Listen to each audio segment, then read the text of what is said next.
All right, so when we look at the back of homework 2-6, solving by square roots, we have a review of factoring. So I know it doesn't seem like what we were talking about, but we still need to remember how to solve these by factoring. So when we're looking here, it's not worth, I can't solve this by taking square roots because of this guy here.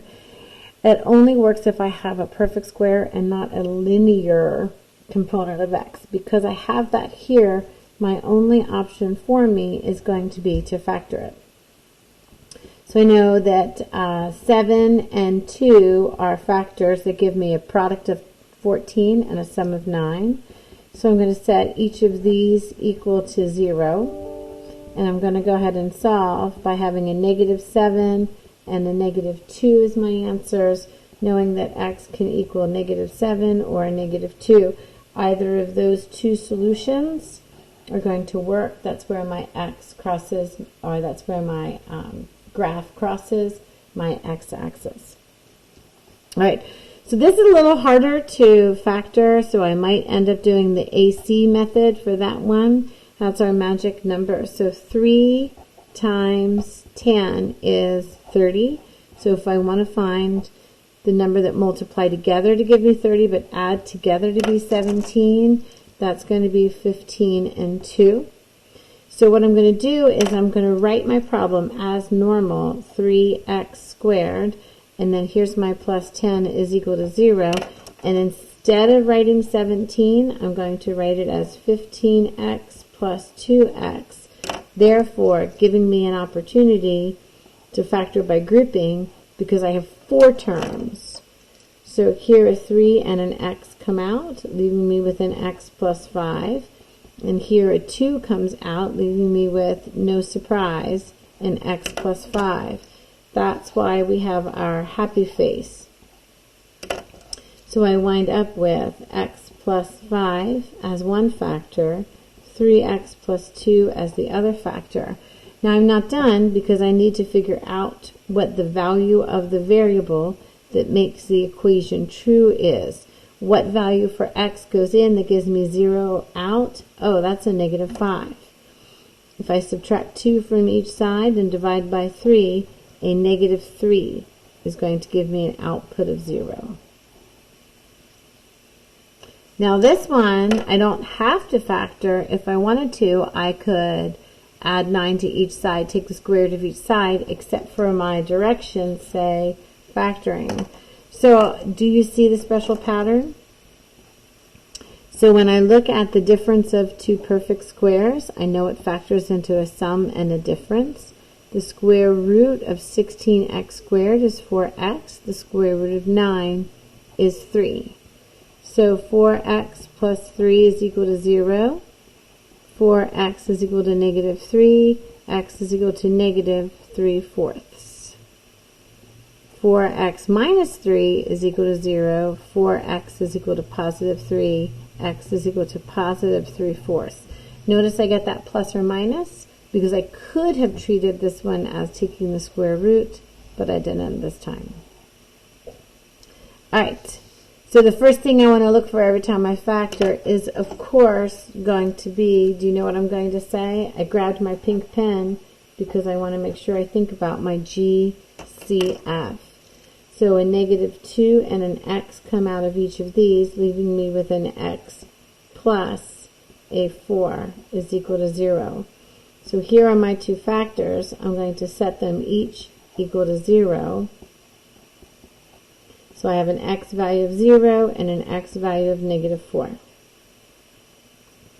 Those are my two values for the variable that make my equation true. Again, I see a GCF in 5, 5, and 10, so we'll go ahead and factor out a 5, and that's going to leave me with x squared plus x minus 2 is equal to 0. So my 5 actually can go away because I can divide each side by 5, so I can just be looking at x squared plus x minus 2 is equal to 0. And I want to see if this can factor. My x squared split into x and x this product is negative, so one of these is positive, one of these is negative. 2 and 1 are my only factors, and my 2 is going to be positive because I have more positives in my sum. So x plus 2 could be equal to 0. X has a value of negative 2. X minus 1 could be equal to 0. X has a value of 1. And away we go. Okay, again with the factoring, I don't see any GCF, so I think I'm going to go ahead and use my AC method. So I'm going to have a product of negative 40 and a sum of negative 6. So we're going to try to figure out how we can rewrite that negative 6. So let's take a look at our factors of 40. 1 and 40, 2 and 20, 3 doesn't go, 4 and 10. 5 goes in 8 times, not 6, not 7, and there's my wraparound. I need to find a difference of 6, so there I am. I want to make sure you guys can see that. So 4 and 10 are my numbers. So I am going to have 8x squared, and my minus 5 equals 0 doesn't change. But guess what? I can have my minus 10 and my plus 4 that's going to give me a difference of negative 6. So minus 10x plus 4x is the same as negative 6x. But now that I have 4 terms, I can factor by grouping. So let's see. I'm going to factor a 2 out of here and an x. That's going to leave me with 4x minus 5 plus, and oh, I already have 4x minus 5, so I'm going to write a 1 there to hold that place so that when I pull out my happy face, here it is, I know that I have that 1 left over. So my factors are 4x minus 5 and 2x plus 1. So I'm going to set each of these equal to 0 to get my individual roots 4/5. And then of course 2x plus 1 could be equal to 0. So these two values for x, negative 1/2 and 4/5, are my two possibilities. Alright, so, oh gosh, what's going on here? We've got all kinds of like terms that we need to combine. So let's go ahead and we're going to do our squared terms first. So that's going to leave me with just 1c squared when I subtract 2c squares from each side. Let's talk about these 11c's. If I minus 11c's from each side, that's going to give me a minus 7c. And when I add 8 to each side, oh, hello, 0 pairs. They both cross out. So that's going to be is equal to 0. So it looks like I have a c as a common factor. Remember your greatest common factors. We need to think about that always. So my c can come out, leaving me with c minus 7. So c could be equal to 0, or c minus 7 could be equal to 0, which means c could be either 0 or a positive 7. All right.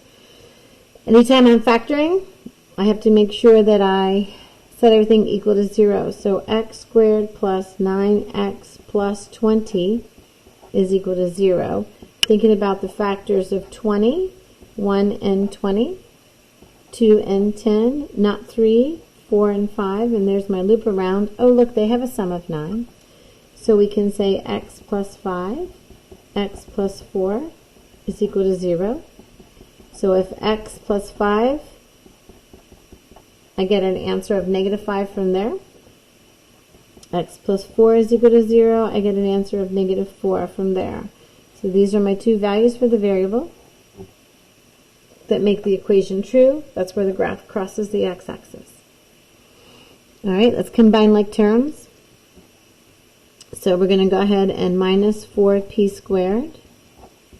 So that's going to give me p squared minus 25 is equal to positive 24. So we'll go ahead and subtract 24. So p squared minus 49. Oh, hello, best friend. Looks like the difference of two perfect squares to me. So we'll go ahead and set up my plus minus pattern. Square root of p squared is p. Square root of 49 is 7. So if p plus 7 is equal to 0, p has a value of negative 7. If p minus 7 is equal to 0, p has a value of 7. So here are my two answers. How did you do?